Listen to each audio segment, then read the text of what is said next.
population dynamics models. I think magre-record ka, di ba? All right. Okay. So now, it's more of an application to population growth. So may mga population dynamics models tayo na ginagamit sa mga estimation of populations over a period of time. So let's do the math based on the ODEs. Then let's shift to, at the end, bago ako mag-introduce ng prey-predator model, so mag-numerically simulate tayo. So I'll be showing the numerical simulation first in Excel. Then later, I'll be asking you, tatanungin ko ikaw, what if you translate this to, say, some computer languages na you are familiar with. So yun ang gagawin natin later. All right. So for now, let's start with our discussion with a model. Actually, famous model na finormulate ni Malthus in 1789. I don't know kung 1789 ba ito formulate o pinanganak siya noong 1870. Anyway, according to him, as long as the birth rate is bigger or greater than your death rate, so it is assumed that the population will increase exponentially. So mathematically, we could be able to see this. So let's consider some of the variables and parameters that we will be introducing here. So ito yung ano natin. Okay, first, let's consider the number of individuals at time t to be n. So, or we'll call it n of t. And let's call the letters B and D respectively to be the average per capita birth rate and death rate. So, yan yung usual level. Madali siya matatandaan because it's the B and D. And let's consider the delta t to be a change lang over time. So usually yung change na yon, let's consider it to be constant for all I from 1 to, depende kung ilan yan. So let's call it, say, sabihin ko na lang dito, small n. So hanggang small n lang siya. So let us do some formulation. Kasi kung titingnan natin dito, this is your unit na gagamitin natin sa model. So ang average per capita birth rate can be considered as the number of births divided by 1,000 per unit time. So yun lang naman ang per capita birth rate. So, and so on. Okay. So, our goal is we want to model, gusto natin siyang i-model at time t plus delta t. Meaning to say, at a particular time t plus some increment delta t, we are interested with the population of ilan ba ang population n at this time period. Well, obviously, yung pinakamabilis na iisipin natin is first, it will depend on the present population, di ba? Dapat present population tayo, n of t, plus sabihin natin increase over delta t. So, yun ang gusto nating malaman. Ano ba itong increase na ito? So, it depends with two things. Ang increase would mean you're counting the number of births over the period minus the number of deaths. So, ito yung gusto natin i-count over the said increase.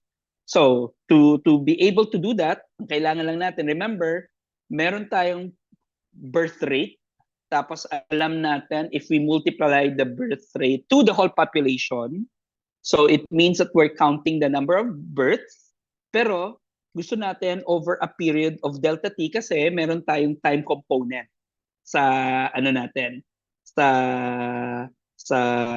formula natin. So, ayan. Okay, so gagawin natin is that the number of births can be measured by the number of births, their birth rate, times delta t times n of t. Ganon din sa number of deaths will be your death rate times delta t times n of t. So in other words, yung buong formula natin dito, your n of t plus delta t is just equal to n of t plus birth rate times delta t, n of t, minus d delta t, n of d. Okay, so yun. So very basic na model na meron tayo. But what we will do is we will try to rewrite the equation. So i-rewrite lang natin. Remember, may common factor ka na delta t, may common factor ka na nt.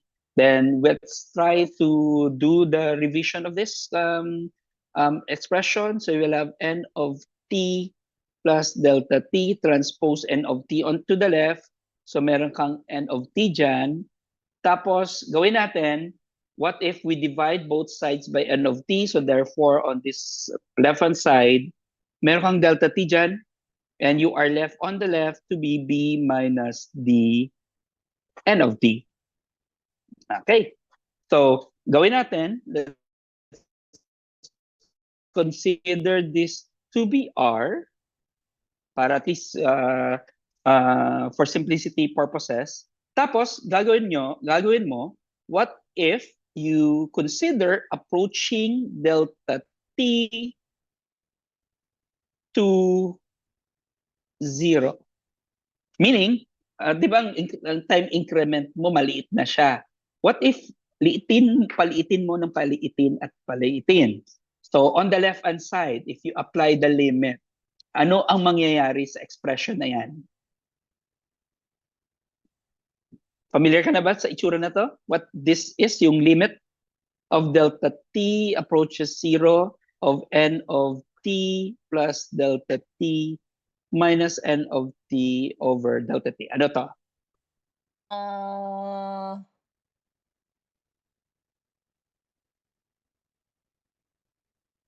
Ano pa yun, yung sum, alam ko na. Sige, I'll give you a hint. NDT. That's correct. So that's the derivative lang. So derivative of n with respect to t. So dn dt. So yun. On the left-hand side, ito, how about this one? You apply the limit as delta t approaches 0 to r times n of t. May mangyayari ba sa kanya kasi meron ba, wala naman siyang delta t. So you can consider this as your constant. So gawin natin r of n of t. So in other words, what we are now writing is that the whole expression above will become the derivative of n with respect to t, and this is equal to rn. So in other words, ni-remove ko lang yung t na expression for the purpose of simplicity of the equation. So in other words, this can be defined. Isusulat ko lang yung simple interpretation nito. This is an instantaneous, kasi every time you take the derivative of something with respect to time, palagi niyang parang instantaneous velocity, instantaneous rate. So instantaneous rate of your population growth or decay. So sabihin na natin growth or decay is just directly proportional to the number of the population. So the question is, basic lang na analysis.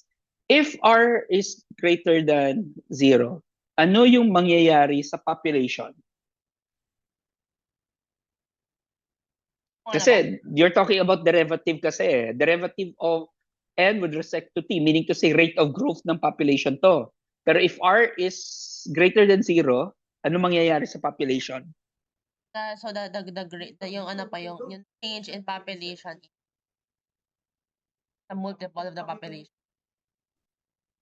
Pero kung if it's greater than 0, so remember ang derivative of n with respect to t, exponential. So in other words, the population will increase. Ayan. How about kung less than 0? So obviously, yung opposite, tama. It will just simply decrease. So pero ang tanong ko sa iyo, how will you compute this? Ito, yung derivative of n with respect to T equals Rn. Paano to kino-compute? What type of differential equation is this? Naalala mo pa mga types ng differential equation natin? Separable, Pero linear, exact. Ano ba yan? separable ba? Yun, separable. So therefore, group together all the variables involving n and group together all the variables involving t. Anyway, yung sa t natin, wala namang ibang variables. So isulat ko dito, 1 over n. And this is just, r dt. Take the integral. So to make the long story short, anong magiging solution nito? Naalala mo pa? 1 over n is ln. Yung ano pa yung ln. Sige. a to the ano ba? That's right. So yun, or in other words, so I'll just leave this to you to completely. Ayun, tama ba? So kung complete siya na so isulat natin, this becomes ln of absolute of n, di ba? Yan ang itsura niya. And on the left-hand side, so you'll have RT plus some constant C. Tapos take the exponential on both sides. So you are left with absolute value of n. So you will have e raised to RT times e raised to C. Pero remember, all of these are positive. So take the positive value. So magiging n of t equals some constant c sub 0. Sabihin na lang natin, e raised to RT, where c sub 0 is just your e raised to c. And then, as long as depende, if you have your initial condition, so sulat ko dito, if at t equals 0, meaning ang initial time mo at 0, yung n of 0 mo is some number, say tawagan natin n sub 0.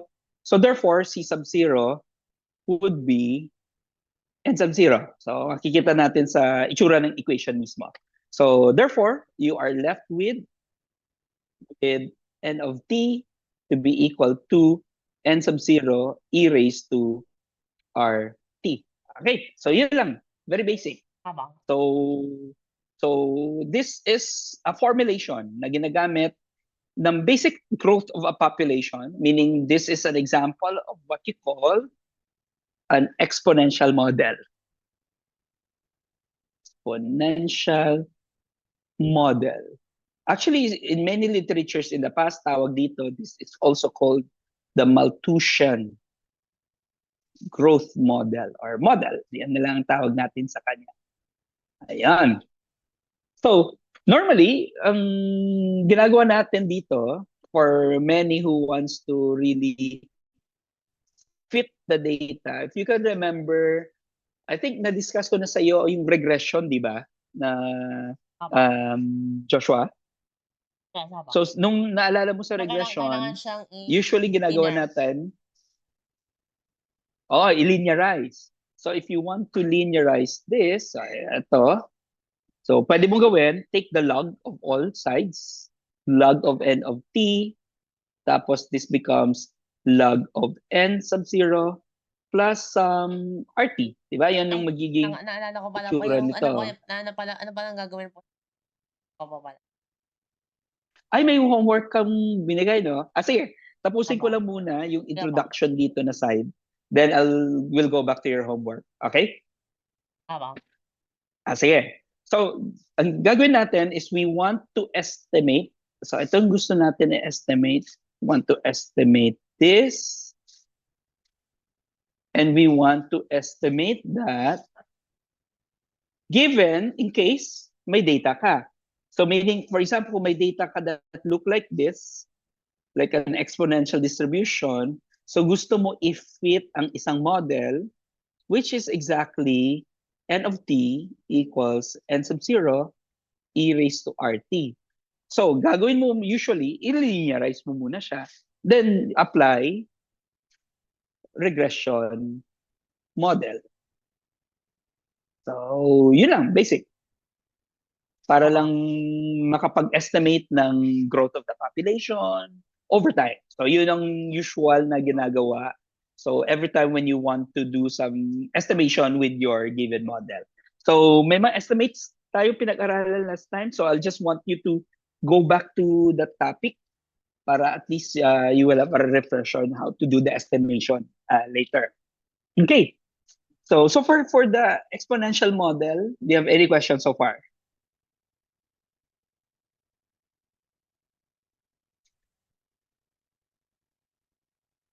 Joshua, may tanong ka ba so far? Wala naman ba? Anong tanong mo? Wala naman ba? Wala naman. Okay, sige. Next. So, alam po kung ano, wait lang ba? Hanap ko. Nandito microphone. Diba? Okay. So next, itong gagawin natin. Kasi yung problema sa model na to, the population will grow indefinitely. Meaning kasi parang ini-imagine mo kung tao ito, and if you allow human beings to grow exponentially, ano mangyayari sa mundo? Di ba? We don't have that capacity to have infinitely many population. So there will always be a limitation of resources, a limitation of space. So unless you will have infinite Earths, so napaglalagyan ng mga tao, parang paradox ni ano no? Paradox ni Tama. sino nga yung mathematician na produce, si Hardy ba or si ano? Si ano yung nagsabi nun? Hindi sa Euler. Nalimutan ko lang pa, later maalala ko yan. So what if the same equation pero magre-restrict tayo sa equation? So meaning, let's consider in this case, dito na ako magsusulat consider, halimbawa, the same differential equation, derivative of n with respect to t equals r times n, pero mag-i-introduce ka ng isang restrictive na function na it depends on the function of your n. So meaning, anong klaseng n to na gusto natin? Kasi because we know may mga restrictions, sabi ko nga kanina, mga resources, space, and so on. So your f would look like this, where f of n can be equal to 1 if your population is equal to 0. Meaning, parang some sort of probability na kung saan it's equal to 1 kung wala ka pang population. So you will have all of the resources. And of course, 0 if nakukuha niya na, that is when n is equal to some k. So ang k natin dito, tawagin natin siyang carrying capacity. Ayan. Naririnig ko pala dito sa on my end si papa mo. Wait lang. Okay lang. Sure. I think may ano yun, may filter ba yun sa headset mo? Kasi sometimes may mga ganun filters. Okay.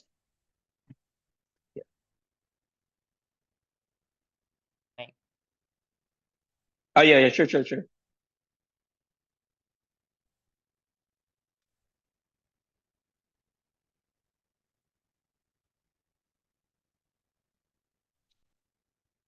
Test. Ito yata yung ano ka ba? Yung mas malakas ba? Let me see. Parang hindi ko na naririnig. Hello ba? Okay Hello? na. Ba? Ay, hala, naririnig ko pa siya.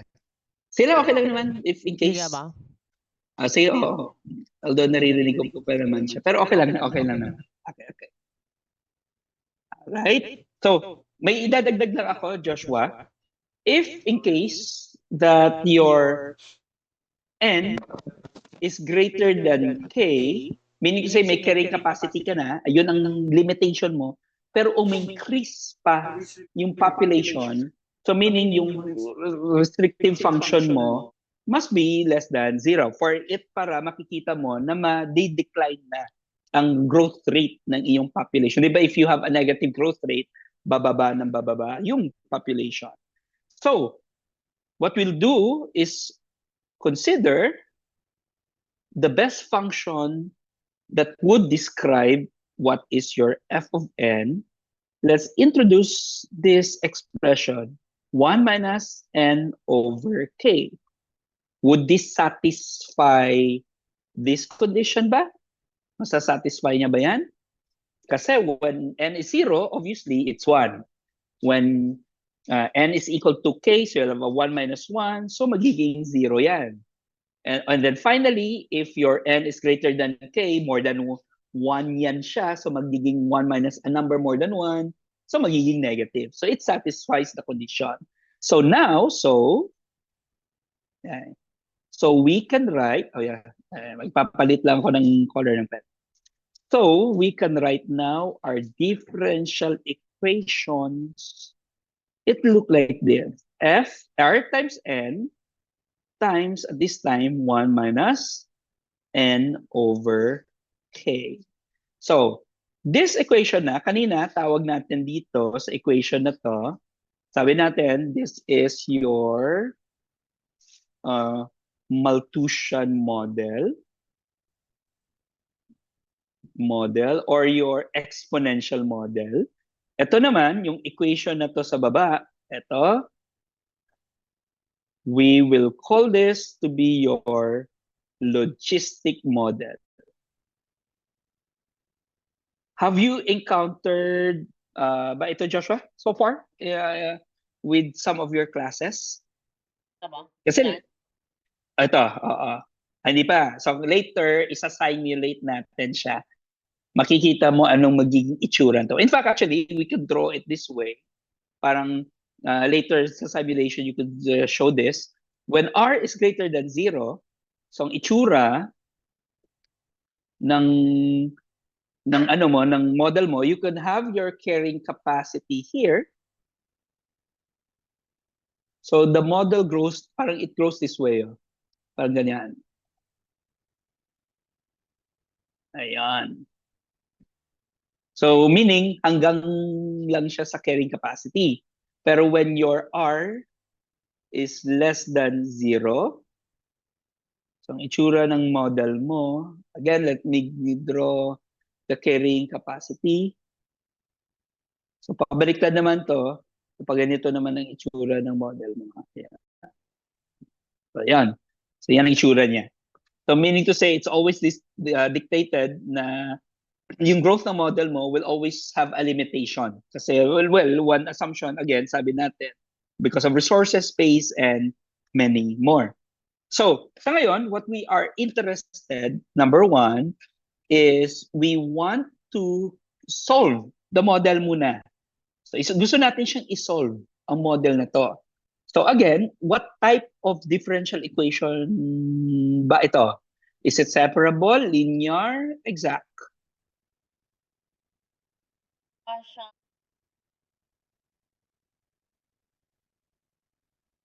Siya separate. Hindi. By the way, ang Wait, R and K natin dito, sulat ko muna, R and K are constants to, constants. Yun, separable ba? Ayan. Yes. Para at least, yes, separable. So therefore, we can rewrite it this way. So sulat natin.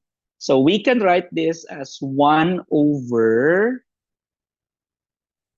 n times 1 minus n over k is dn, and this equal to r dt.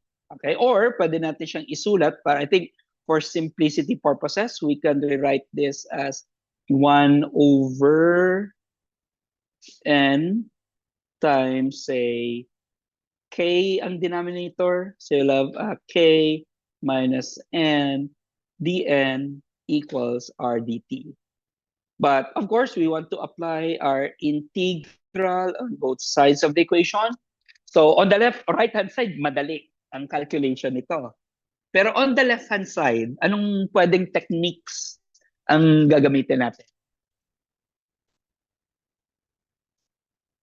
Naalala mo pa yung anong pwedeng technique na pwedeng gawin for this type of equation?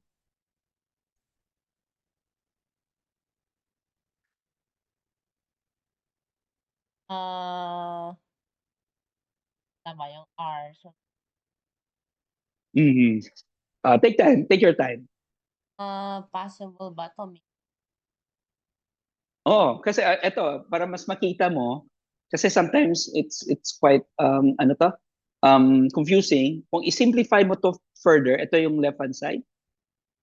Di ba ang common factor lang naman nila, it's, ano na common factor? You can write this as the integral of k over n times k minus n.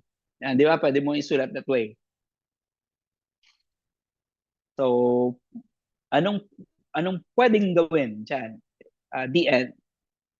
Paano mo integrate yan? So, I'll give you some time na isipin yung integration nito.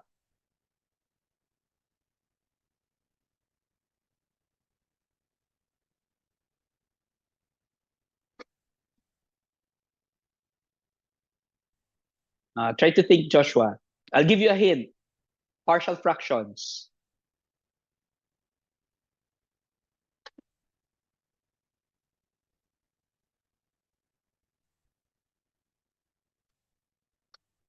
So how will you break down this expression into two fractions para at least mag-integrate ka na lang together?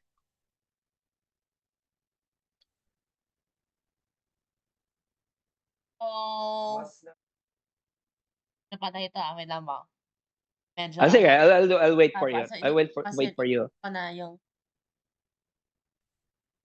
Oo, sa constant lang ilalim. naman si K. Sa ilalim Si is N lang n naman minus ang variable.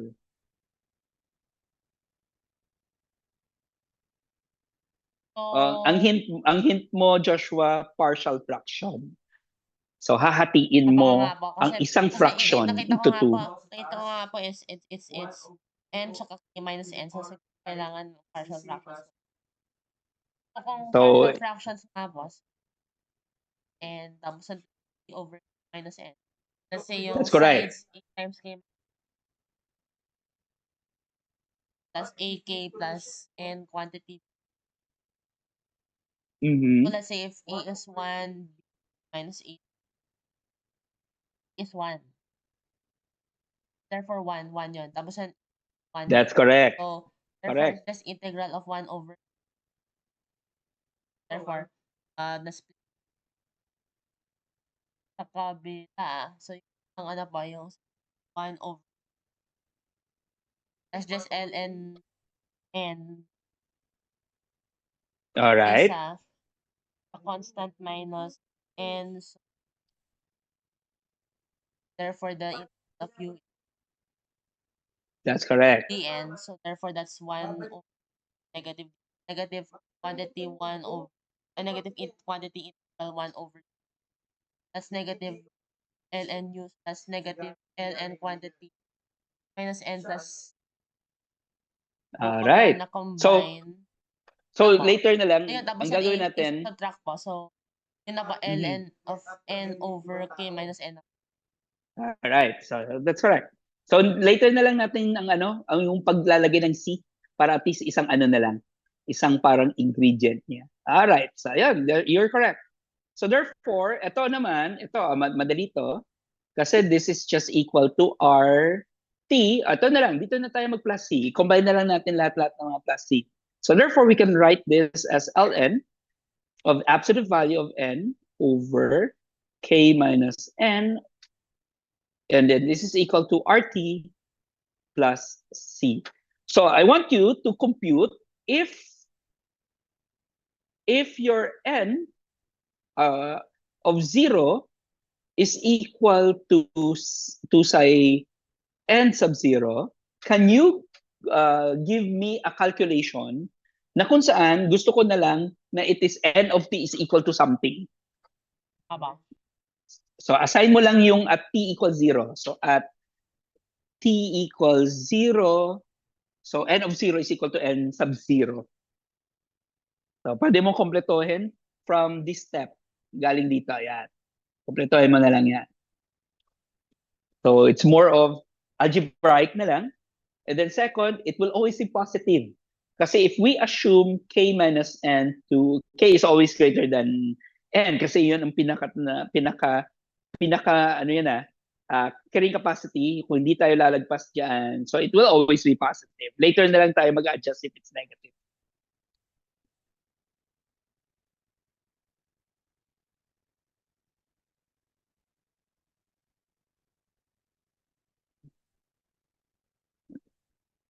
Sige, I'll wait for you, Joshua. So, after nito, N of 0. oh yes. Okay, okay. Pala yun pala.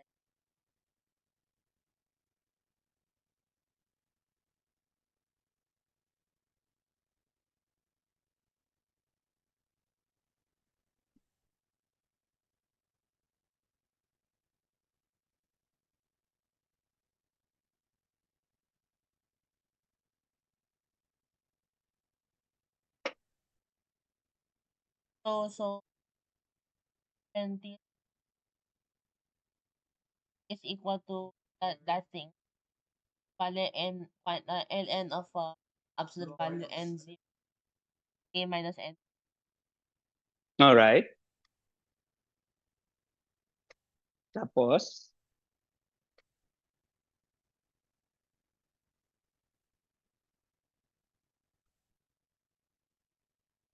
so i-note ko lang dito So therefore, you're saying that your C is equal to ln of n over k minus n.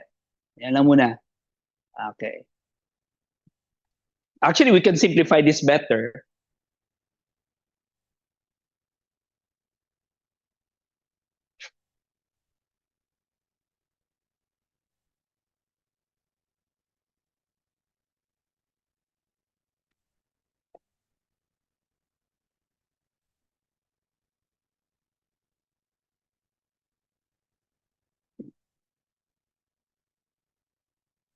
Kain lang ko konti ng Yun na lang Joshua. pala.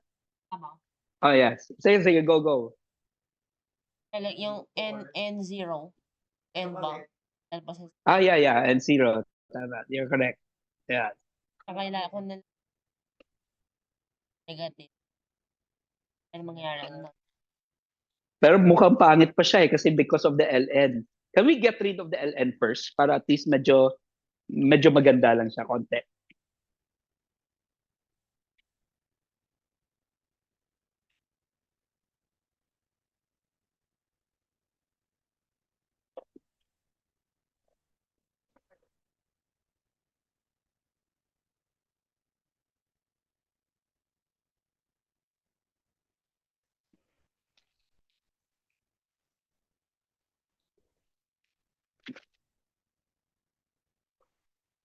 Nakita mo to Joshua, oh. Gawin natin ganito. Let me erase this first, Tama. So what we can do is we get rid of the ln, make it positive. Ang assume na lang natin, consider k is greater than n so that you will have a positive ln. Kung mariremove na natin absolute value, take the exponential. So you will have n over k minus n equals e raised to rt times e raised to c. So pwede natin tawagan na lang natin ito as a c sub 0. So magiging, let me write this down as k over k minus n equals e raised to rt c sub 0. So our goal sana is that we want to consider at t equals 0 or times 0. So your n of 0 is equal to n sub 0. So sabi nyo kanina, so this becomes c sub 0 is equal to n sub 0 over k minus n sub 0. So therefore, parang masusulat natin ito as n of t, sulat ko na lang ito ang kompleto, n of t over k minus n of t e raised to rt times n sub 0 over k minus n sub 0. Can you give me what is n of t? So algebraic na lang siya.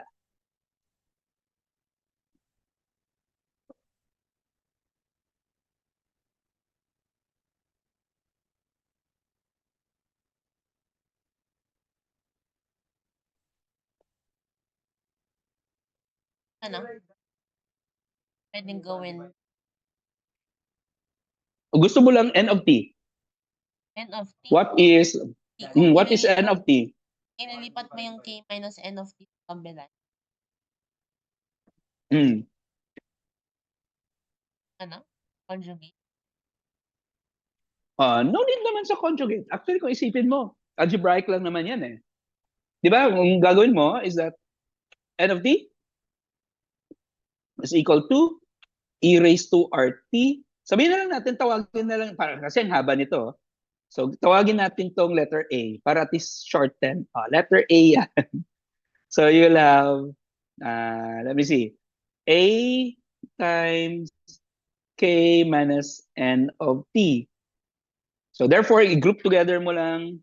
So, this is just AK minus A times N of T. So, gusto mo isolate lahat ng mga N of T on the right-hand side. So, N of T plus A, N of T, and you are left with, ano to, transpose AK. So, you will have N of T to be equal to AK over 1 plus A. Tama? Tama. So, therefore, balik mo ang what is A is. So, medyo mahaba ang A. So, N of T is now equal to, so isusulat natin, ano ba yung N of T natin? A, it's e raised to R T times the expression N of 0 over K minus N of 0 times K all over 1 plus, ano to? 1 plus e raised to RT and sub 0 over K minus K. Sorry, may mali pala akong expression dito. This must be N sub 0 and this must be N sub 0. Ayun, this is it. Ito na siya, ang formula natin. Or gusto mo to simplify this further, actually, simplification nito, divide mo lang siya ang numerator at ang denominator with your expression above. So, masisimplify mo pa siya further, actually, ang itsura niya. Okay? Ayun. Actually, sometimes ang ginagawa nga nila, pabaliktad eh. May mga another way to be able to completely write the expression. So, ang gagawin mo, kita mo ito sa numerator, take the reciprocal of this, di ba? This becomes 1 over K minus N sub 0. So, imumultiply mo lang ito ng 1 over uh, uh, K minus N sub 0 divided by N sub 0. So, this expression now, mas simplify siya further to be K over K minus N sub 0 over N sub 0 e raised to negative RT plus 1. Ayun. Mas masisimplify mo siya na mas madali pa, mas maganda siya ang itsura niya. So this is your logistic function. Ito na yung tinatawag nating logistic function. So as a result, magaganda lang to sa mga equations na to, it will always have a closed solution kasi analytical ang mga solution niya. You can always compute for the differential equation since the derivative is separable, tapos ang integral niya may mga closed solutions. Okay, babalikan natin ito. Joshua, can you present your assignment? Sige. I'll stop sharing muna. So, stop ko muna sharing. So, can you share your screen?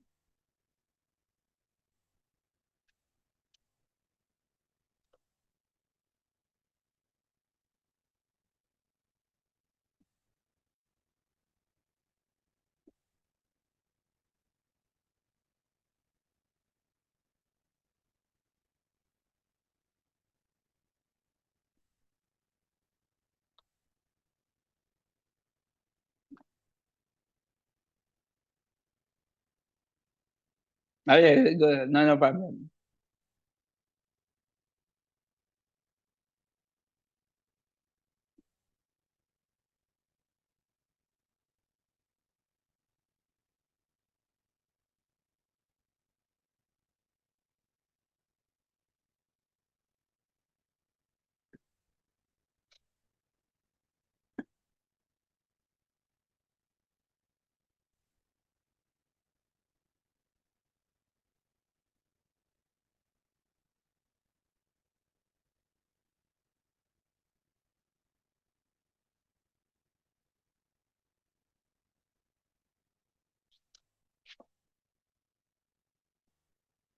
Bagal mo.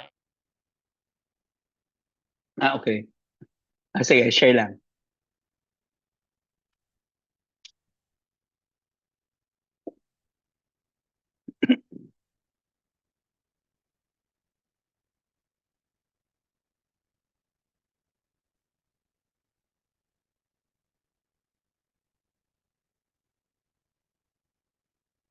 Yan, okay. Ay, iba ba yan? Oy, iba yan. Parang experiment yan. Tama ba? Ito yata po na. About exact equations yan, di ba? Tama. Sige, sige. Ang yata po, parang mga not exact. May mga Bernoulli. Mga not exact. Hindi ko alam ko ba may So solve the equations. Okay, okay. Sige, solve lang sige. yata ba? Sige, let's see. Tingnan natin. First example. So, number 7 ba yung Kung una? kailangan bumaba. Okay, okay. Sige. So, m of xy is 2xy, and n of xy is y squared minus 3x squared. But you take the derivative with respect to y and with respect to x. So, negative x. So, not exact. That's correct. So, you will use the formula which we have considered earlier. So, anong resulting? So, anong sinabi mo yan? Fake? Kasi medyo lazy na ako magsabi na hindi pa rin exact. Anyway, so hindi Sige, pa rin sige, yeah. dapat isa lang po na variable po na. Oh, yeah. No, well, okay lang naman. So, ang pangalawa yung maganda. That's because it's equal to negative for y. So, therefore, that becomes your integrating factor. So, tama yung pag-integrate mo ng e raised to the integral you are with y raised to negative 4. That's correct. Okay. So, when you multiply it, pwede mo nang itaas.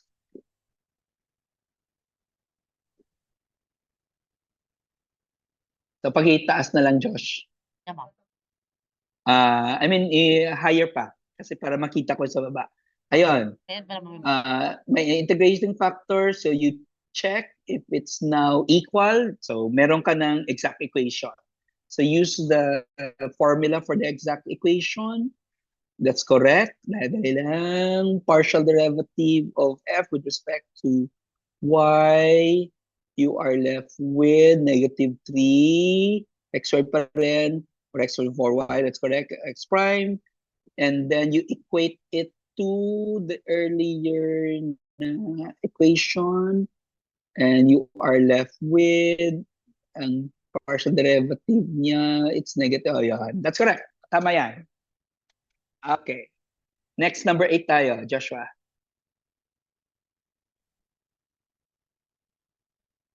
Ayan. Can you explain, Joshua? Ito, exact. So mabilis. So, ganun. So, mabilis. Okay. Ginamit mo ba what if kung H2, no? So, you use the derivative of x pa rin. Hindi mo na-try yung what if yung isa kinompute mo. Ano pa? Kasi marami pa pong Okay, okay. tama. Sige. Now, okay na yan. Number 8. Number 9 tayo. Number 9 na tayo. Tama. Ayan. So, Mabagal pa yung sharing, di ko po alam. okay, okay, okay. Ayan. Ayan. Kita ko na. Tama. So, you have rewritten your equation Takot man to be linear. Wait, paano siya naging linear? Let me see. So, transfer mo. that's correct. Pwede. Mas mabilis ang linear kasi ang maganda lang sa linear, may formula na of its own. So you compute for the integrating factor, then actually, kahit hindi mo na i-complete yung ano niya, gamitin mo na lang yung formula na Pwede lang ba? y of x equal to ano, pwede mo yung gamitin or you can do this. Pwede yan. Solve na kasi Ang po yan. multiplier. Yeah, that's correct pa rin. Tama naman Tama. siya. So, yan. Okay, that's correct. Tama. Okay. Exact na naman ba? Number 10. Yan. Okay, so not exact. All right. So, you look for the integrating factor. So, negative 2 over x. Tapos, input. So, 1 over x squared. Okay, or x raised to negative 2. Multiplier, then you check. Indeed, it becomes exact. So, it's easy to solve. So, hindi ko na titingnan yung ano, yung calculation mo sa baba kasi it's you know how to do it. What's the next number? May ayun na bang 10 na bang last? 12 ba? Pero Sige. meron ka pang homogeneous, parang tough. Sige nga, tignan ko. So, ito. So, number 11 tayo, no? Tama. So, this becomes, you check for homogeneity. The answer is yes. Tama. So, you will use the technique for homogeneity. So, y equal vx. That's correct. All right. Let me see. Okay. Wait. Ayan, tama. Okay, v squared plus 2v. So, medyo itaas mo nga konti, Joshua. Tama. Medyo mabagal lang. May ano pa, may delay nga pa, no? Medyo mabagal siya mag-ano. Yan. Okay, good. Okay, so you will have, okay, v squared. All right, so maging separable na siya. Then you compute. All right, so I think ang last part would be the substitution na ng v, which is equal to y over x. Feeling ko ang delay niya mga 5 seconds. Ayan, all right. Nawiwirdoan ako ng constant mo. Baliktad na si. Wala lang, weird lang siya na constant. Na rather than, well, hindi ko yung nagagamit ha. Usually, alam ko, di ba, sisam 1, sisam 2.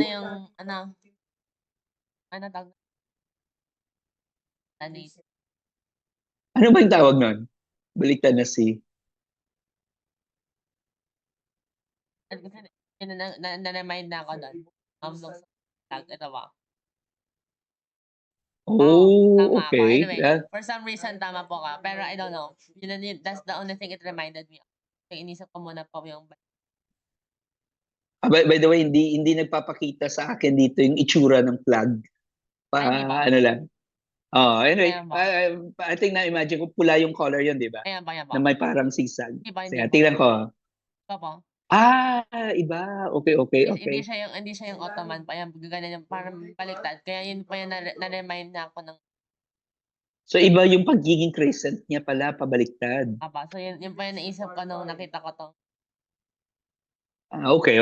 That's new knowledge for me. Hindi ko yan alam. Alam ko na po, wait na po.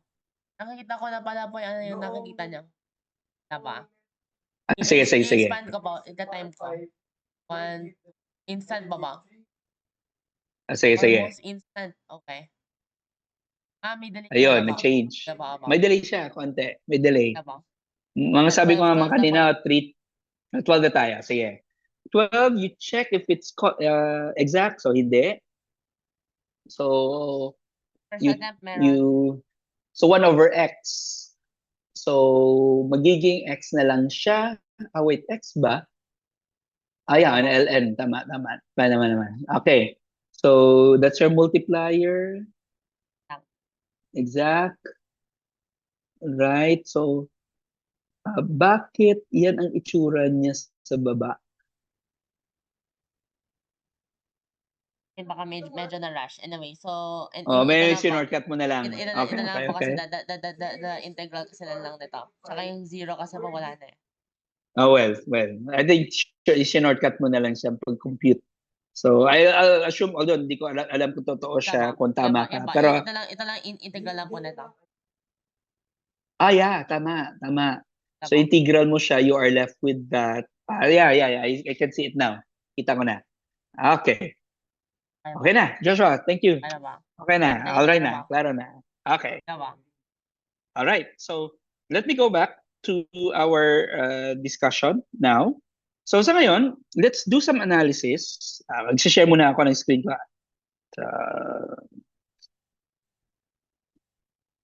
Pero okay lang ba ako, Joshua? Hindi ako na-delay? Ano ba? Yeah. Me run this now. So, ngayon, gagawin natin, if you always have a differential equation, there's a formal way of treating differential equations. Usually, nag-uumpisa yan sa well-posedness of the data. Dali lang Joshua, may pusa dito kasi sa office. Sir Luke? Tarisyo. May pusa dito. So, baka kasi paglabas namin, matatrap siya dito, wala siya makakain ng 2 araw. Aba. So anyway, yung sabi ko kanina, when you are formalizing differential equations mathematically, normally it start with well-posedness. So titingnan mo ano bang scope ng values that your equation would fall into. So meaning to say, if you are expecting this to be, you're modeling individuals, so walang negative individuals na lalabas. So you are saying that the solution set must be always positive. So may mga ganun na limitation. Second, ito yung ngayon ang pag-uusapan natin. We are to determine the stability of your differential equation. So what do we mean about stability, or tinatawag natin dito fixed point? So let me go back to our example of the differential equation. So our differential equation which we are working on is the derivative of n with respect to t, which is equal to, ano nga yun kanina? R times n times 1 minus n over k. Dali lang, anditong pusa eh.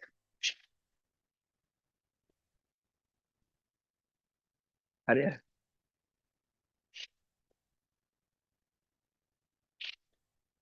Oo. Di kasi problema to mamaya. Ang baka matatrap to siya dito sa office. Tapos hindi siya makakalabas. So, 2 araw walang taong office. So, wala siyang pagkain. So, anyway. So, ito yung differential equation natin. So, to determine the fixed point or the stability point. So, let me write this on. To find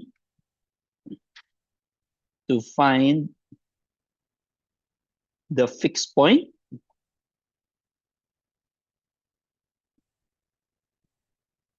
or stability point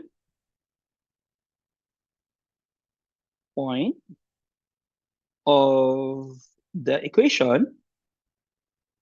So usually, ginagawa lang naman dito, Joshua, is that we equate our differential equation to 0. But I want you to understand, ano bang ibig sabihin ng isang differential equation na with respect to time to with respect to time equals 0?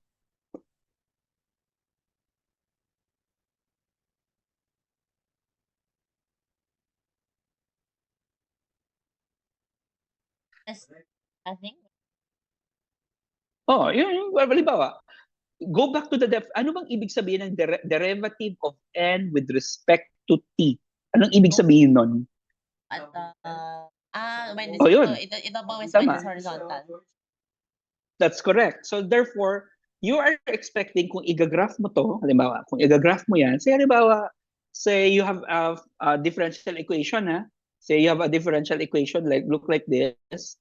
Pero if you equate it to 0, you're looking for that value na flat na siya. It's a horizontal line. So meaning to say, what is this value of your which n such that it is ang dn over dt mo is equal to 0. So meaning flat na siya. So yun ang hinahanap mo when you're looking for the fixed point or the stability point. From our example, so kukompute natin to. So therefore, you are computing Rn times 1 minus n over k equals 0. Remember, variable natin si n. Ang r at ang k, mga constant yan. So can you tell me what is or are the values of n? Kung i-compute mo to with respect to to the constants na sabi natin kanina, r and k. So what are n equal to?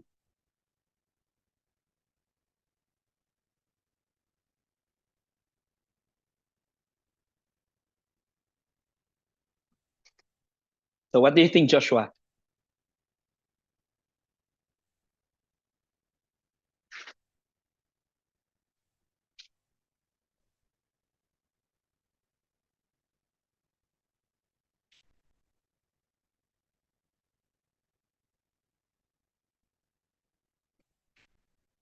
So that's 1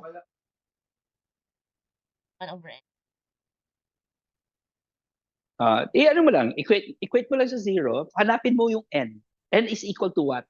So pag na-analyze yung pwedeng alis yung r tapos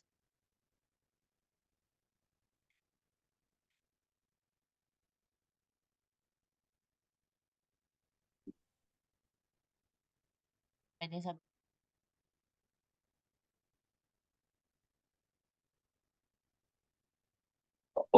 Ayun. Anong sabi mo kanina? Either what? it's 0 or 1. 0, that's correct. N is equal to 0 or n is equal to? Kasi when n is 0, automatically 0 nga talaga siya. Ano pang value ng n mo? It becomes 0.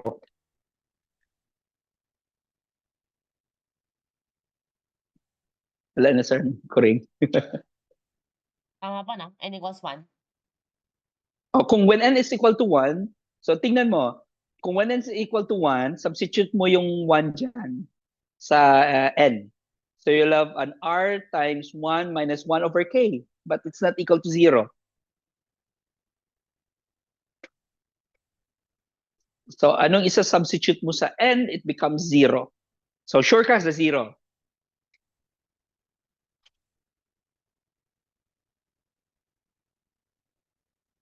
Tama, wait lang mo. Pag n is 1, 1 times ano, dapat k. That's correct. So n is equal to k. Yan. Kita, anyway. So, okay lang yan. Actually, one thing pwede mong gawin dito is you use, di ba, factor naman yung dalawa. One is r times n equals 0.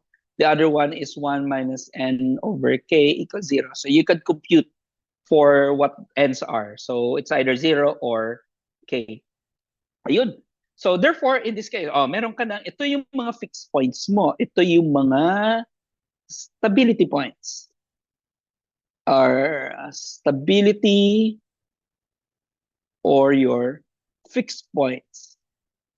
Or another term pala na pwedeng gagamitin, equilibrium points. So that's when it's That's correct. So meaning to say, flat na yan. So the question is, which of this, so sulat ko dito, which of these are stable or not stable? Anong ibig sabihin when you're talking about stable na equilibrium at not stable na equilibrium? So let me quickly define. So stable daw ang isang equilibrium or fixed points or stability points if a small change of the point, I think anong term na gagamitin ko dito, it converges to, sige sir, converges to 0. Meaning to say, kahit magdadagdag ka sa point na to ng maliit na number, it will always go back to 0. So yun ang ibig sabihin ng stable na equilibrium. Ang not stable na equilibrium,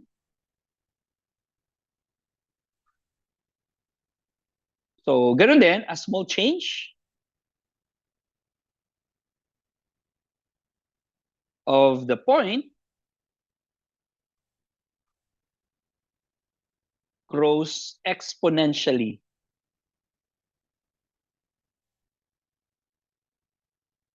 So ibig sabihin, kahit ano pang small change na gagawin mo sa equilibrium points mo, lalaki ng lalaki yon. So in other words, hindi yan stable. So let's try to evaluate kung paano natin ito somehow will be able to determine saan which of these two is stable, which one is not stable. So that's our next discussion right now. So ito yung gagawin natin. So let's consider in general, consider in general your differential equation of the form dx over dt, mamaya lang tayo mag-dn over dt, to be equal to some function f of tx pala, sorry, f of tx. Okay. So, or in other words, pwede natin gamitin yung mas concise na, or para at least medyo tipid tayo sa space, tabihin na lang natin x dot, yung notation to I take ni Newton. Instead of derivative of x with respect to t, gamitin na lang natin yung x dot. And this is equal to f of x. Let's consider x is a dependent variable with respect to t. So, f of x pa rin. So now, gagawin natin, let's define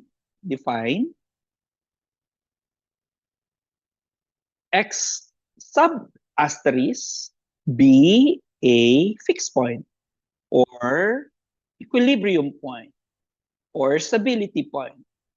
Equilibrium point. Okay. In other words, if you substitute to x, your x sub asterisk, dapat magiging equal to 0 yan.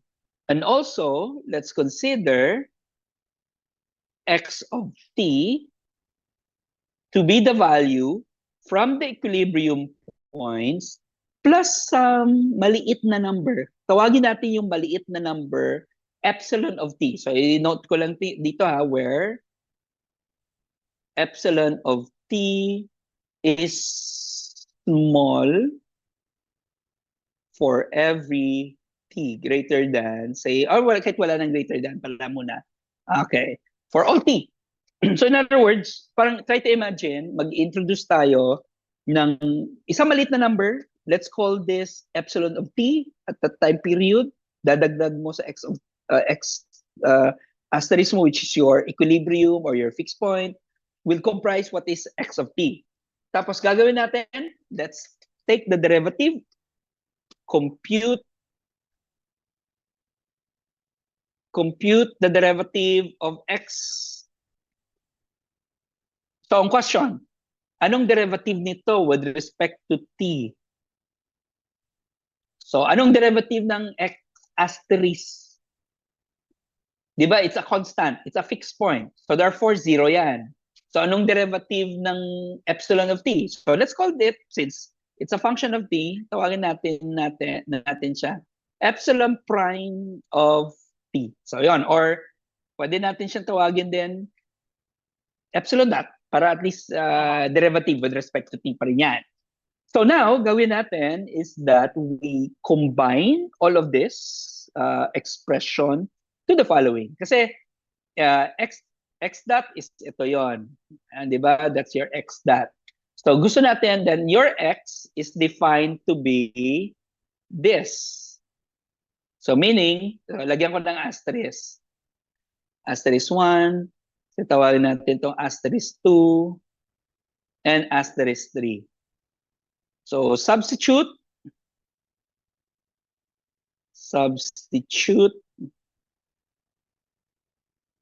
in the 3 asterisks your, ano ba yung substitute natin? Your X star and X double star. So meaning, gagawin natin, di ba, epsilon dot is equal to f of x. Di ba? Of t. Tama. Pero f of x of t, ito yon. So therefore, so isulat natin ang x of s of t mo to be x star plus epsilon of t. Ayan. Yan ang magiging itsura niya. So parang you're expressing that your epsilon dot is equal to a function of some sum of a constant plus another function, epsilon of t. Ang maganda lang dito in higher mathematics, yung itong expression na to, this can be expressed by a Taylor series expansion. So sulat ko ha, this can be expressed by a Taylor series expansion. So therefore, pwede ko siyang isulat this way. So basahin mo lang mga Taylor series expansion of some function f, say sabihin natin dito x plus some t. Pwede mo yung isulat this way. Or para hindi ka makompute sa t, sabihin ko na lang di tau. Wherein this is just equal to, para at least, ito yung Taylor series expansion niya, 1 over r squared, tau squared, partial derivative of r with respect to x r f of x, where your r is from 0 to infinity. Ayan, pwede mo may sulat that way. So let's write what is epsilon. Dito ko lang isulat ha. Epsilon dot equal to. So ang first term mo, of course, your f of x asterisk using your Taylor series expansion. Plus yung second term natin, this is just epsilon f prime of x star. Tapos kung gusto mo pang idagdag, plus epsilon squared over 2 factorial, kasi r factorial yan, f double prime of x star, or kung kulang ka pa, plus epsilon cube over 3 factorial, f triple prime of x star, and so on. Okay? So, bye-bye. Now, sorry, ikaw yung nababay ko ang mga colleagues ko dito. Pero tingnan mo, ano bang assumption natin kanina, Joshua, sa epsilon? Anong sabi natin tungkol sa epsilon? Sabi natin, epsilon is a small number. So meaning to say, kung maliit siya na number and you square it, you cube it, ano yun?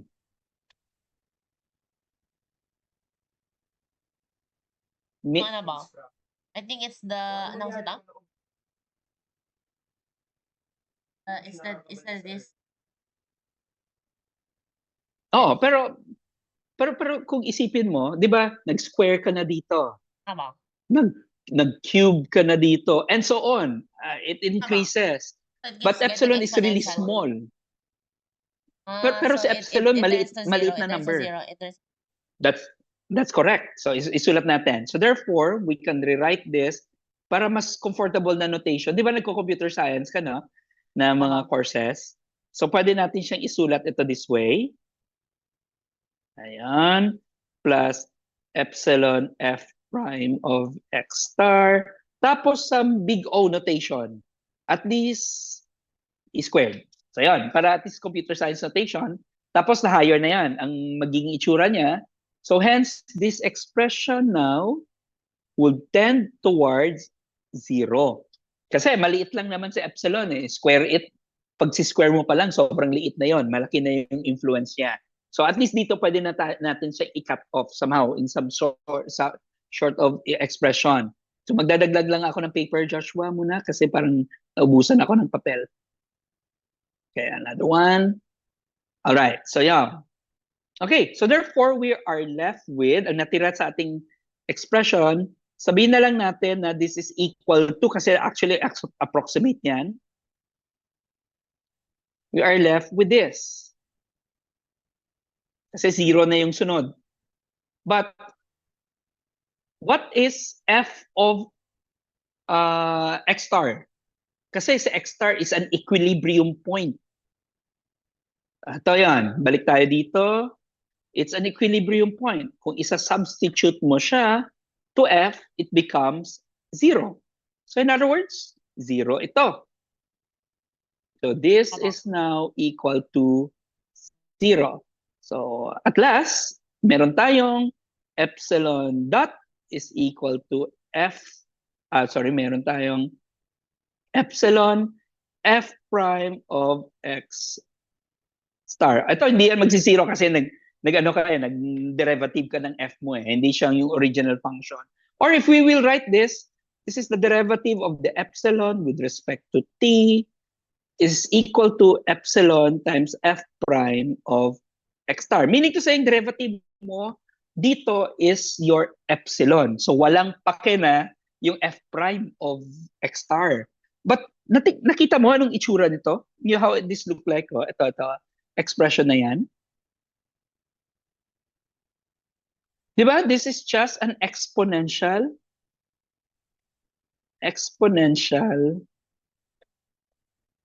DE. Meaning to say, if you solve that DE, magiging exponential siya na function. So therefore, kung to make the long story short, ang solution nito becomes epsilon of t is equal to, sabihin natin yung initial condition, epsilon sub 0, e raised to f prime of x star times t. Ayan. So yan ang magiging solution natin. So let me erase this muna para gawin natin siyang maliit. Yan. And I want to put a bracket here. Okay. So ano nga to yung error natin? This is a small change. Small lang to na changes sa x natin. Balikan natin yung saan lumabas una yung epsilon. Yan. Meaning to say, lahat ng mga x's depends on beginning with an equilibrium point, small change. So ang small change natin is yung epsilon.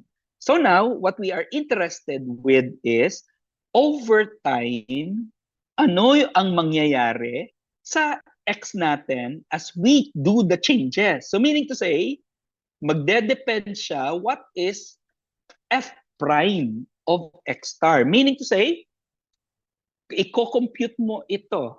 Ito yon. I-compute mo ang f prime of x star. Kasi what will happen? If your f prime of x star is greater than 0, anong mangyayari sa epsilon? Lalaki ba ang mga values or liliit? Mas lalaki. Lalaki ba? Lalaki siya. So it increase, di ba? How about if your f prime is negative? So negative na to sa ngayon, exponent na yan. Therefore, what will happen to epsilon? It will actually decrease and particularly papunta na siya sa 0 yung epsilon mo. So therefore, in other words, for us to say na ang isang, di ba, originally nag-define tayo kanina? We define that for an equilibrium or for a fixed point to be stable, so kailangan mo, there will be a small change to the point, that's your epsilon. Kung mag-change ka doon, if it goes to 0, therefore stable. If hindi, it will grow exponentially. Pero to do that, i-compute mo muna ang derivative ng f mo, tapos substitute your computed equilibrium point. So, balik tayo sa example natin kanina. From our example, di ba, yung derivative natin kanina of n with respect to t, which is this one. This is 1 minus n over k. Ang buong ito This is your function. This is your f of n. So, i-compute natin yung derivative niya muna. What is f prime of n? Diyan. This is equal to, kung isusulat mo to further, para at least madali lang mag-compute, Rn minus Rn squared over k. So what's the derivative? Can you compute for me the derivative muna of this function?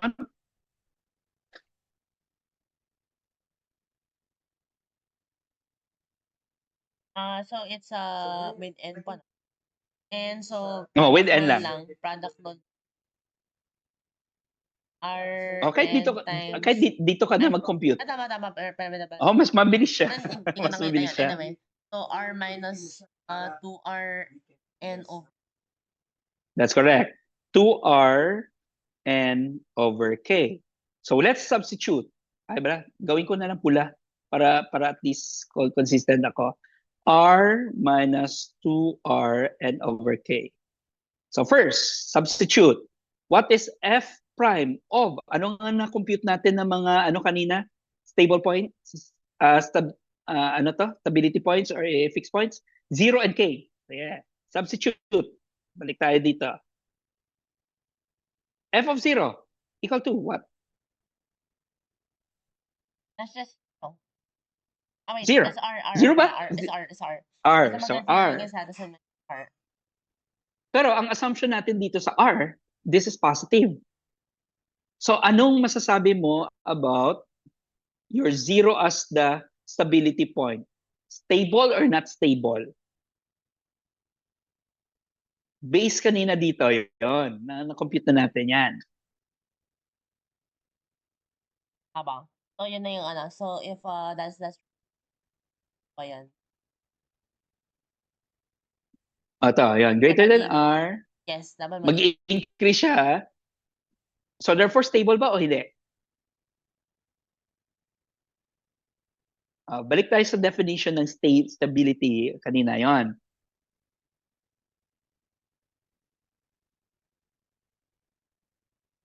So what's your conclusion dito, Joshua? I think yung ano pa, yung tawag doon? Kung ano mo siya, unstable. Bro. Oh, yeah, unstable. That's correct. Na-tip off yung balance, either magsosobra or biglang mamatay. Ayan. So, unstable. Kasi mag-grow siya exponentially. So, si n of 0, unstable yan. So, therefore, hindi siya pwede magiging, magiging stability points. Next, f prime of n tayo. Ano, k pala yun, no? Kanina? K. Yan.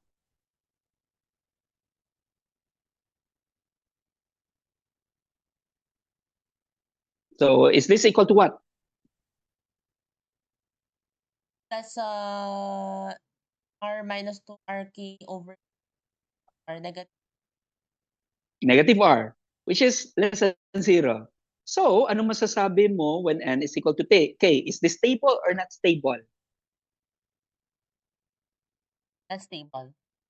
So, that is stable. Ayan. That's it. So, yun. Yun ang ibig lang sabihin ng ginagawa nating analysis sa stability ng fixed point mo, ng equilibrium points mo. Kasi once you determine that these are not stable or unstable, alam mo na these are the points na dapat mo tutukan. Later, when we have more differential equations, babalik tayo sa the same concept na to of determining whether the differential equations having the equilibrium point, ang next question ba, stable ba yon or hindi yan stable? So yan, that's one way to determine. So do you have any questions for Joshua at this time? Grabe pala po yung ano na yung F. Di ba, ang mathematics na kailangan mong gawin para lang maintindihan siya, para to determine stable ba siya o unstable, ito ba yung technique? So ito yun, ito yung ginagawa for the determination. Pero this is only for a single point. Isang point lang yan. Pero later, kung may system ka na of equations, medyo mahirap ang pag-determine na whether you will have a stable equilibrium or an unstable equilibrium. So may mga different techniques naman na gagamitin if this would be a system of differential equations. So we will study more on that later kung may mga malalaking system na tayo. Okay, so now, yung gagawin natin ngayon, let's start with a discussion. Dali lang, parang may ano dito na. Okay, let's start with our discussion with, say, how to compute numerically yung differential equations. Kasi okay sana yung mga examples na binigay natin earlier when you are asked you to do your assignment, it will always have a closed solution. Kasi mga special na equations yan. But not all equations can be computed analytically. All you have to do is to compute it numerically. So mag-numerical calculations tayo for now, sa ngayon. So to do that, let's learn actually isang algorithm muna. Kasi may dalawa akong favorite na algorithm na ginagamit. One is the basic one, ang pinakauna talaga yan na tinuturo when teaching differential equation. That's the Euler's algorithm or Euler method. The second one, later, we will be talking about Runge-Kutta, fourth order method. So, Euler method tayo para at least maintindihan muna natin yung differential equation. First, let's set natin dito ngayon that our differential equation, gawin ko na nga black pen kasi parang na sanay ako na puro ano. Set natin, ang differential equation natin look like this.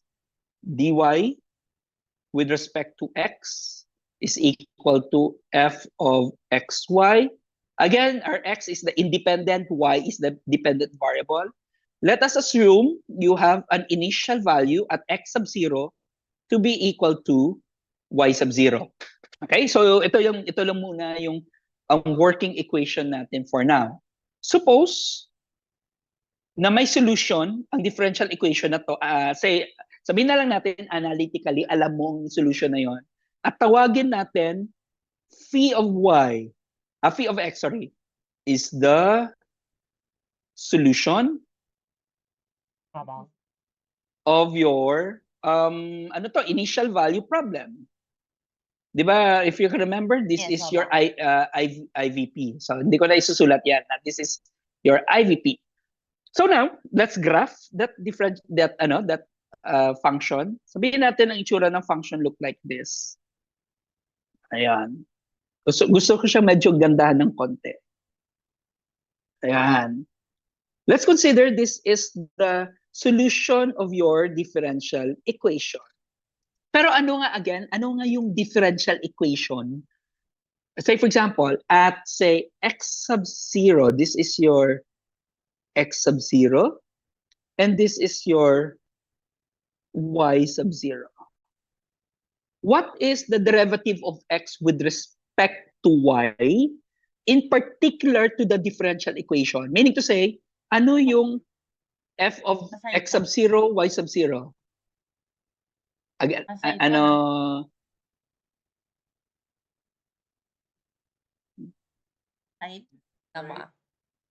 Ano yan? Ano ba yung dy over dx? Pero if x is, di ba, dy over dx, change of y over change of x. So ano yun? Yes, ba? Yung slope. Slope. Oh, simply lang. Slope lang talaga siya. So it's the slope at that point. So in other words, ito yun, no? I-draw ko siya.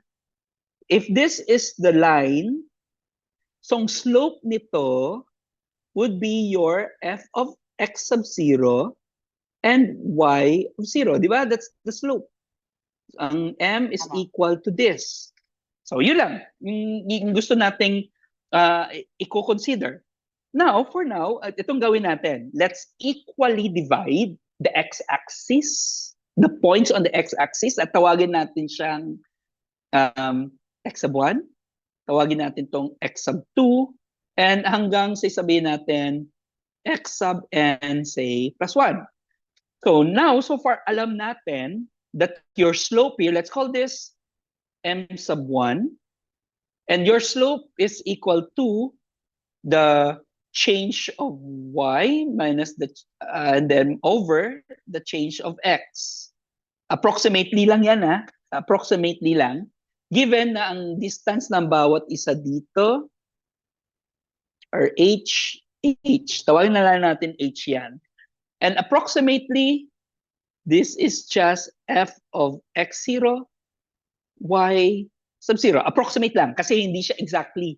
Kasi kung isipin mo, it's just the slope of the line passing through the 2 points at x sub 1, x sub 0, y sub 0, and x sub 1, y sub 0. Diba? Yun yung slope niya. Nag-approximate lang tayo. But because of this, we can rewrite this expression as follows. Pwede mo siyang isulat as y sub 1 is equal to y sub, or sabihin ko na lang approximate muna para at least we are maintaining the approximation. Y sub 0 plus x sub 1 minus x sub 0 times f of x sub 0, y sub 0. Okay? Or, since we assume na ang distance of x sub 1 and x sub 2 is just equal to h, and let's assume na si h, gawin nating maliit na number. So approximation na yan, medyo malapit na siya to the actual value. So let's assume that they are equal. So y sub 1 is equal to y sub 0 plus h times f of x sub 0, y sub 0. Okay? So yun yung una. Okay?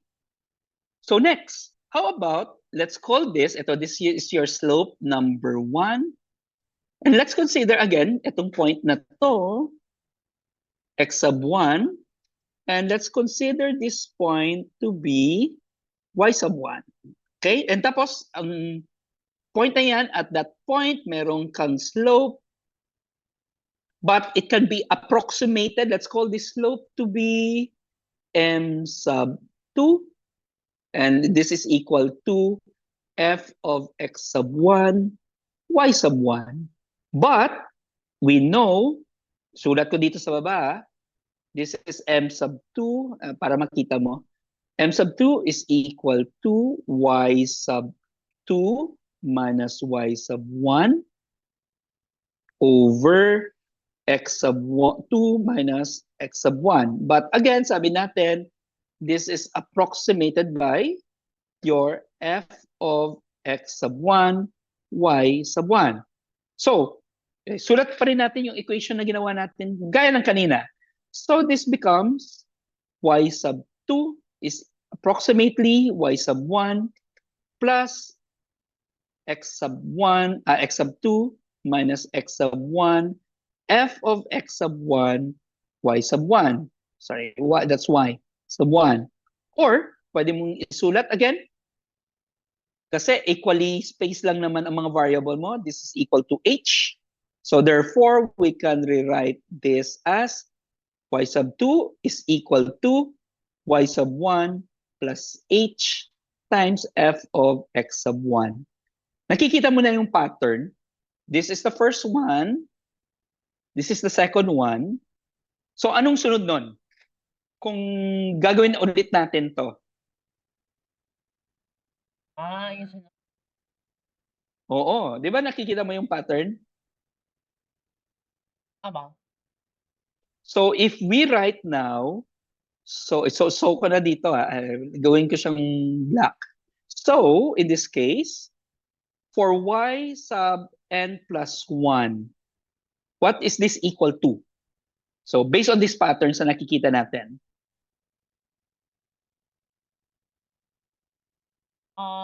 Y3. So, bali y3 got options. Therefore, yn plus 1 is yn. Plus h f of H f of yn. Xn, xn. That's correct. So I sulat ko siya properly. H times f of xn, yn. Pero ang future value ng x sub n plus 1 is, it depends on the previous plus some h lang naman. Okay? So, ito na ang makikita mong recursion na mangyayari. So, meaning to, sorry, may mali akong notation pala. This must be, isulat ko na lang. Remove ko tong parang dot.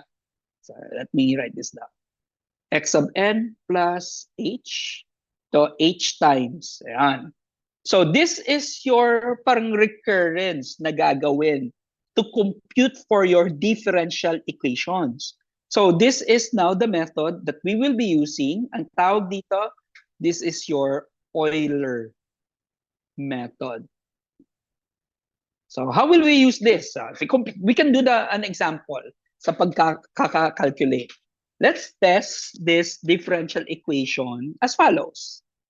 So, first, Joshua, I'll ask you, can you compute for what's the solution for this derivative? This is a Para saan ba? ayan. Can you calculate this? This is separable lang naman.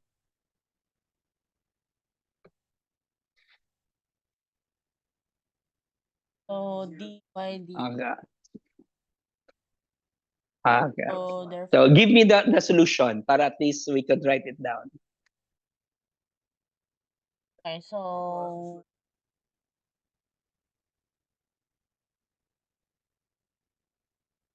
therefore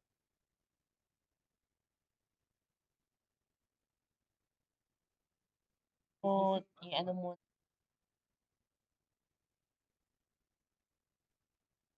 Ano siya? Ano lang naman siya? Ano to? Separable equation. tama. So pag ano na. Sige. Yung y. So, nandyan yung y. Sige, sulat natin na para at least we could. So, dito natin isulat. dy. So, dy 1 over square root of y, or sabihin na lang natin this is raised to 1/2, or kung gusto mo, we can write this mas maganda as pong siguro I think mas maganda pong square root of y dyan over dy. Ay, hindi, tama po, tama. 1 over square root of y na lang. Tama. 1/2 na lang para negative 1/2 para at least later ka-integrate, mas makikita mo kaagad. And this is equal to x dx. Tama? So next, integrate. Ano mangyayari?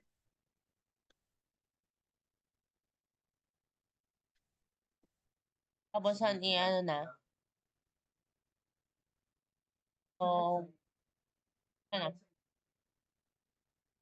So, anong integral ng left-hand side muna tayo? Negative 3/2. Tama. So, that's, mag-add ka lang ng 1, di ba? 1/2 siya. Square root of y. Pero negative, tama. Negative 1/2. Negative 1/2. Y to the Again. Ano ba yung integral? Kung may exponent ka, di ba nag-add ka ng 1 sa exponent divided by that same exponent? tama. So magiging y raised to negative 1/2 plus 1, so that's 1/2 over 1/2. So magiging? 2 square root of y. Yan, 2 square root of y. Or 2 raised to 1/2 na lang para at least, okay, equal to, on the right-hand side. The right-hand side, x squared over 2. Correct. Okay. Plus c. Ayan. But c is equal to what? So, gamitin nyo na to. Ayan. So, can you compute what is c equal to? So, substitute mo lang when x is equal to 1, y is equal to 4.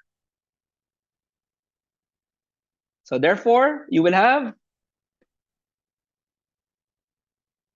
Ano ba? Ayan. C is equal to? 4 equals 1/2. So, 3 and 1/2. That will be 3 and 1/2. Ano ba yun? 3 and 1/2 is what? 7 over 2, no? Tama? Yes, 7 over 2. Okay. C is equal to 7 over 2. So therefore, yung function natin will be 2y raised to 1/2 equals x squared over 2 plus some 7 over 2. Or kung gusto mo siyang i-simplify further, so a y raised to 1/2 is equal to, ano to, x squared plus 7 all over what? 4, tama? So square both sides, so magiging y is equal to x squared plus 7 all over 4 quantity squared. So yun, yung magiging itsura niya. So this is the solution. At least meron kang closed solution. Let's compare this. Kopyahin mo nga, Joshua. Kopyahin mo tong differential equations. Tapos kopyahin mo to yung solution.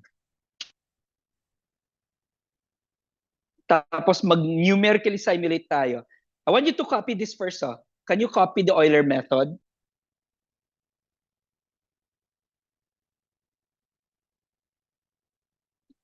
Na-copy mo na ba? Okay, and then the solution? Ayan, all right. So let me shift now my screen to our allow replace current share. Sana tayo, saan ba ako mag- dito. Okay, and ayun. So as you can see now on our screen, ito yung, dito tayo magka-calculate muna manually. Then your assignment for me later, translate it to code. Magko-code ka. Iko-code mo to whatever language mamaya. So, your differential equation that we're working on is on dy over dx equals x squared to y. So therefore, I forgot to erase ko muna yan. Our initial condition dito, x sub 0 is equal to 1, y sub 0 is equal to 4. Di ba? Tapos, let's set na maliit ang h to be from 0, which is 0.01. Okay. So, ginawa ko lang, I set the value at n equals 0, ang x sub 0 to be 1, at ang y natin to be y sub 0 to be 4. Yan lang. So, next, what is x sub n, y sub n?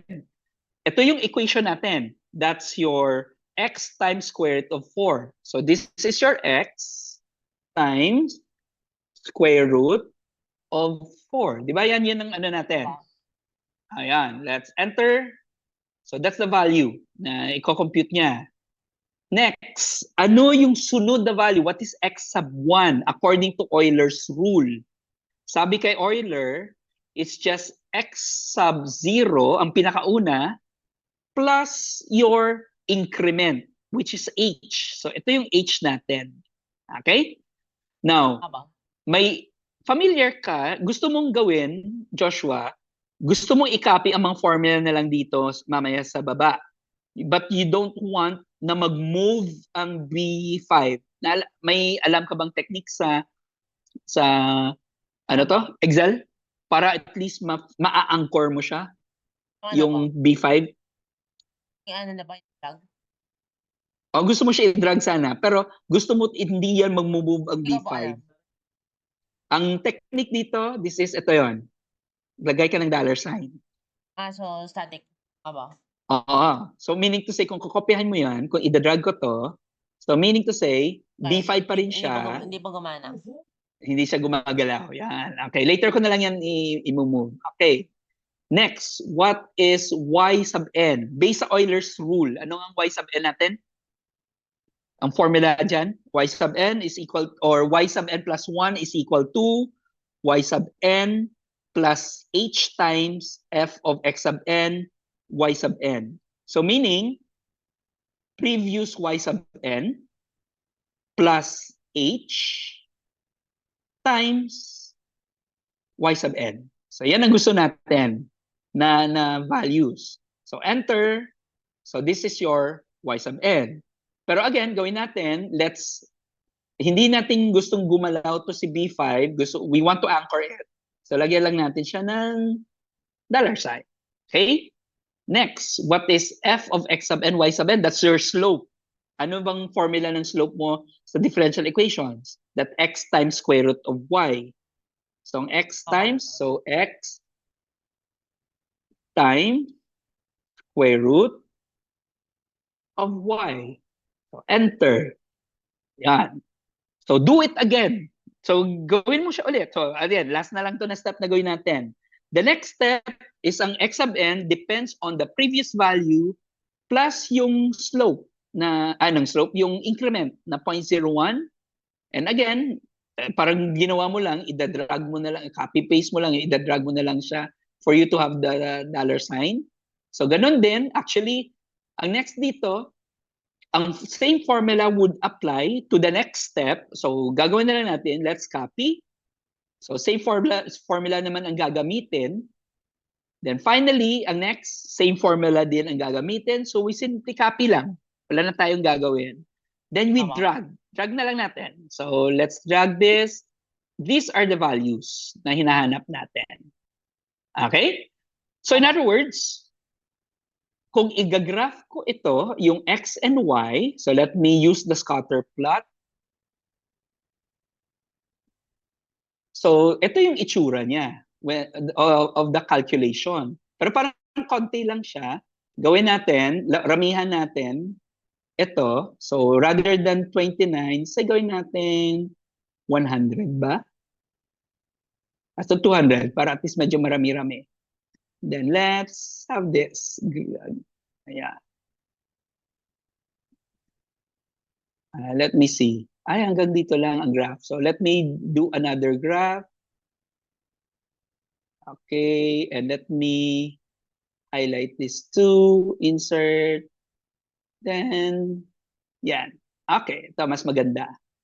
So, this is the calculated, numerically na-compute na solution for your differential equations. Pero kanina, meron tayong kinocompute na actual value ng y. So ano nga yung formula natin kanina na na-compute? Y is equal to x squared plus 7 over 4 times the quantity squared. So ito. So compute natin. X squared.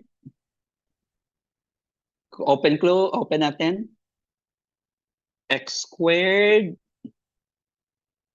plus 7 divided by 4 quantity squared. Tingnan natin. It's 4. Pareho lang earlier. And then, let's carry the formula. Napansin mo, this column, it's closer to the actual value. So, ang error lang natin, let's compute the error. So, ang error natin, so dapat, it's a very small error. So, this is your value minus this.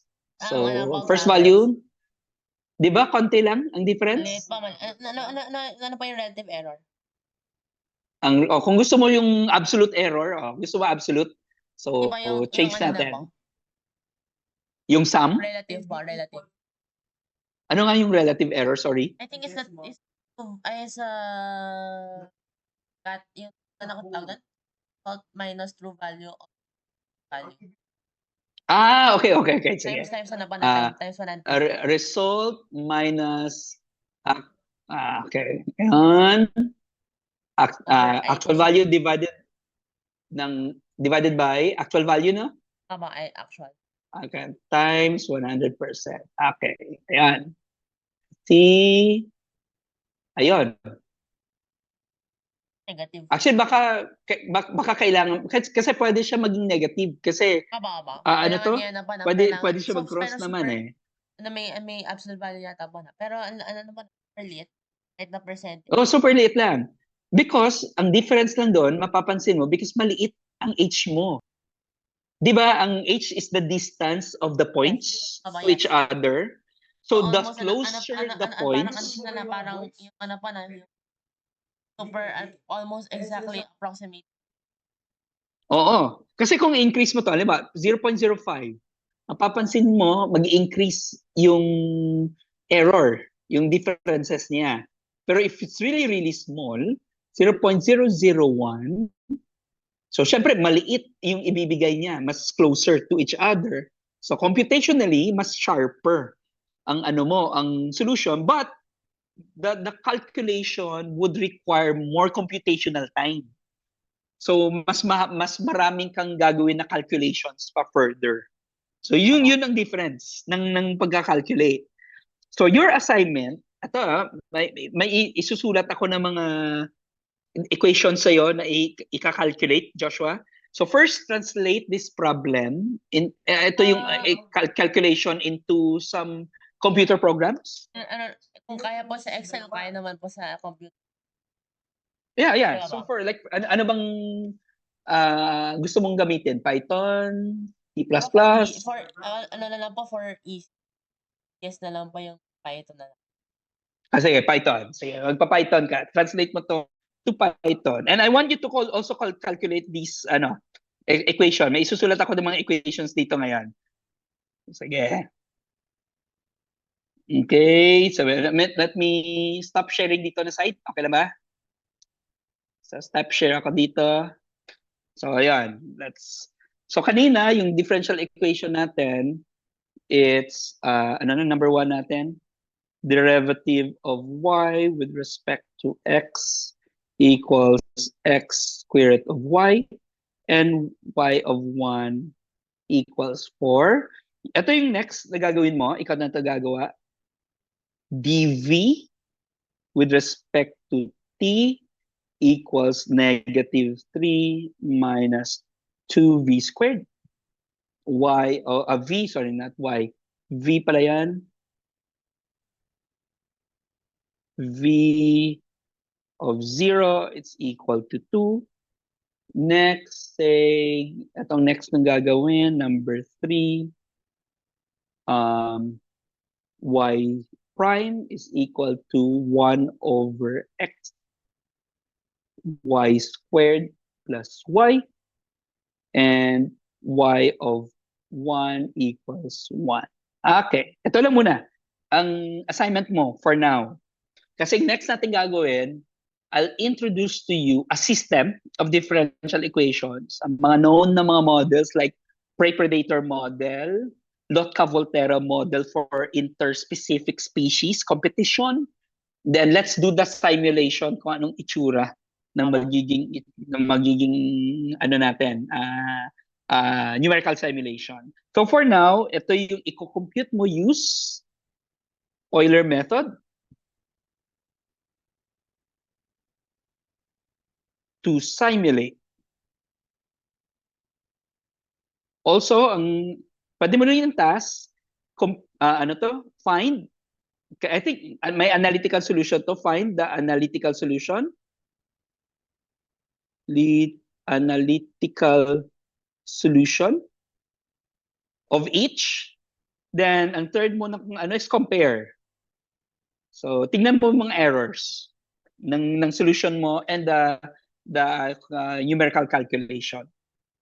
Okay, Joshua? Okay, so I think for now, that's it. Ang discussion muna natin for today. Okay. So, try ko po, no? So, ano mo lang. I'll send to you the notes para at least may guide ka. This is also recorded. So, you can go back to the recording as to how this is being simulated. All right? So, do you have any questions so far? May tanong ka ba, Joshua? Wala ba? Okay, so I think we are done. So, I'll see you next week ulit. So, that hoping na wala kayong bagyo na by 14. 14 ba no Friday? Tama, Friday. Okay. Yes. Okay, thank you, Joshua. That's it for now. Okay ba? Thank you. Ingat. Have a great day. Meron ba? Uy, ingat kayo sa Lunes pala sa Bagyo. Bye-bye. Bye-bye. Bye.